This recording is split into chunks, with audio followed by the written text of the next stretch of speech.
Hi hello. இன்றைக்கி வந்து December 28 current affairs நம்ம பார்க்க போகிறோம். இதில் ஃபஸ்ட்டு நியூஸாக வந்து ஆல்ரெடி நம்ம அடிக்கடி பார்க்குற நியூஸ் தான் 100 நாள் வேலை திட்டம். 100 நாள் வேலை திட்டன்றது வந்து 2006 வந்து மகாத்மா காந்தி தேசிய ஊரக வேலைவாய்ப்பு உறுதியளிப்பு திட்டம்ன்ற நேமில் தான் ஃபஸ்ட்டு வந்துச்சு.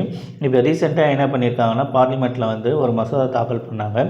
அந்த மசோதா என்னென்னா வந்து மகாத்மா காந்தி ஊரக வேலைவாய்ப்பு உறுதியளிப்பு திட்டத்தை நேம் வந்து சேஞ்ச் பண்ணியிருக்காங்க. என்னென்னு சேஞ்ச் பண்ணியிருக்காங்கன்னா, பூஜ்ய பாபு கிராமிக ரோஜ்கர் யோஜனா திட்டம்ன்ற நேம் சேஞ்ச் பண்ணியிருக்காங்க. அது இல்லாமல் வந்து அவங்களுக்கு கொடுக்குற சேலரி அமௌண்ட்டை வந்து மத்திய அரசு 60%, மாநில அரசு 40%ன்ற மாதிரி பகிர்ந்து அளிக்கணுன்ற மாதிரியும் மசோதா தாக்கல் பண்ணாங்க. அதை பற்றி தான் வந்து சொல்லியிருக்காங்க. மகாத்மா காந்தி தேசிய ஊரக வேலைவாய்ப்பு உறுதியளிப்பு திட்டம் ரத்துக்கு எதிராக 100 நாள் வேலை திட்ட மீட்பு இயக்கம் என்ற பெயரில் தேசிய அளவில் பிரச்சார இயக்கம். புதிய மசோதாப்படி ஒரு நிதியாண்டில் 100 நாள் வேலைவாய்ப்பு என்பது 125 ஆக உயரும் போதிலும் திட்டத்தில் இருந்து மகாத்மா காந்தி பெயர் நீக்கம், நிதிச்சுமையை 60% என்ற விகிதத்தில் மாநிலங்களுடன் பகிர்ந்து அளிப்பது, அதை பற்றி வந்து ஒரு மீட்பு இயக்கம் மாதிரி ஸ்டார்ட் பண்ணியிருக்காங்க.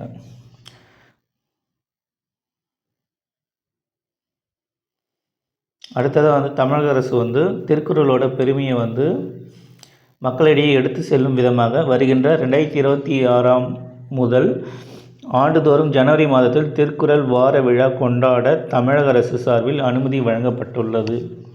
இனிமேல் ஜனவரி மாதம் வந்து ஒரு வாரம் வந்து பார்த்திங்கன்னா திருக்குறள் வார விழான்னு சொல்லிட்டு அவங்க வந்து இனிமேல் செலிப்ரேட் பண்ணுறதுக்காக ஒப்புதல் அளிச்சிருக்காங்க.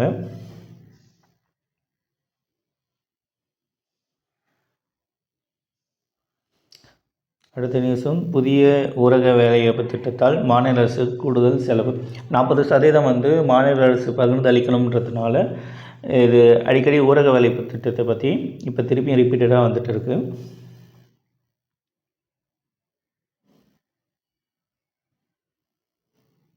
முக்கியமான நியூஸ் இது. செனாப் நதியில் புதிய நீர்மின் திட்டம் மத்திய அரசின் பசுமை குழு ஒப்புதல் அளித்துள்ளது.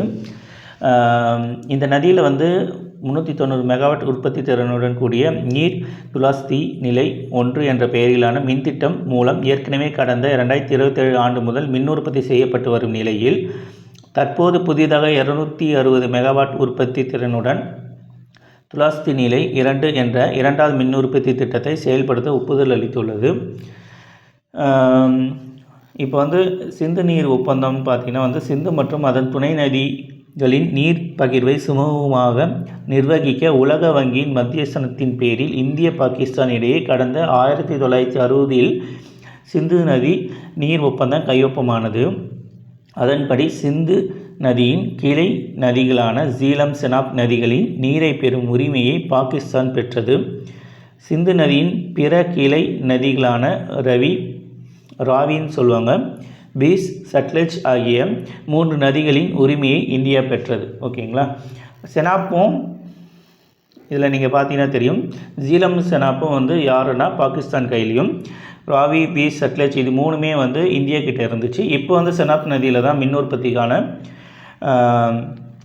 திட்டத்தை வந்து துவங்கியிருக்காங்க. ஏன்னா பகல்காம் தாக்குதலுக்கு அப்புறம் இந்த ஒப்பந்தத்தை வந்து நிறுத்தி வைக்கிறன்ற மாதிரி இந்தியா சைட்லேருந்து சொல்லியிருந்தாங்க. இப்போ அதை பேஸ் பண்ணி இவங்க வந்து திருப்பியும் வந்து இதில் வந்து செனாப் நதியில் மின் உற்பத்திக்கு திட்டத்தை வந்து ஒதுக்குறாங்க.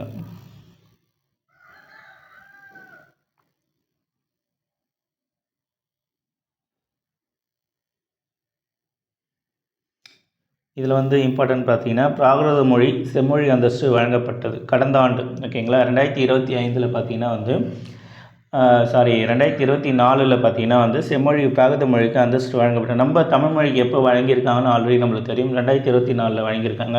இப்போ வந்து போன வருடம் வந்து பிராகிருத மொழிக்கு வந்து செம்மொழி அந்தஸ்து வழங்கப்பட்டது அப்படின்ற இன்ஃபர்மேஷன் மட்டும் கொடுத்துருக்காங்க.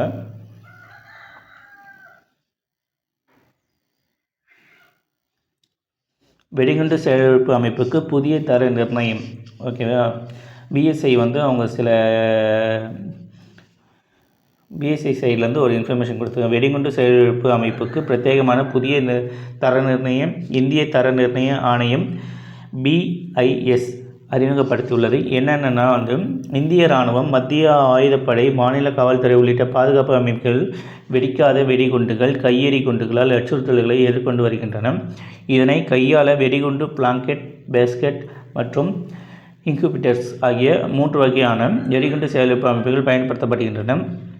இந்த அமைப்புகளை அரசு மற்றும் சில தனியார் நிறுவனங்கள் உற்பத்தி செய்தாலும் அவை சிறந்த தரத்தில் இருப்பதை உறுதி செய்யவே இந்த புதிய தர நிர்ணயம் அறிமுகப்படுத்தப்பட்டுள்ளது.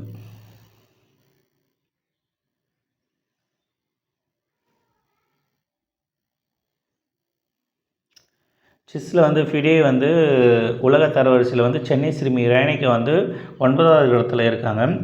தமிழகத்தில் இருந்து மிக இளம் வயதில் ஃபிடே தரவரிசையில் இடம்பெற்ற வீராங்கனை என்ற சாதனையை வந்து இவங்க வந்து ரேணிகா வந்து பெற்றிருக்காங்க.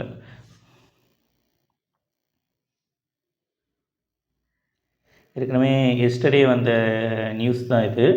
முகலாய ஆட்சி காலத்தில் இஸ்லாமிய மதத்திற்கு மாற மறுத்து வீர மரணம் அடைந்த குரு கோவிந்த் சிங்கின் மகன்கள் ஜோரவர் சிங், பதே சிங் ஆகியோரின் நினைவாக ஒவ்வொரு ஆண்டும் டிசம்பர் 26ஆம் தேதி வீரபாலகர் தினமாக வீரபால திவஸ் கொண்டாடப்படும் என்று கடந்த 2026 மத்திய அரசு இது மூலமாக வந்து நேற்று வந்து அறிவித்தாங்க. 20 குழந்தைகளுக்கு வந்து இந்த விருது வந்து வழங்குறத அறிவிச்சிருந்தாங்க.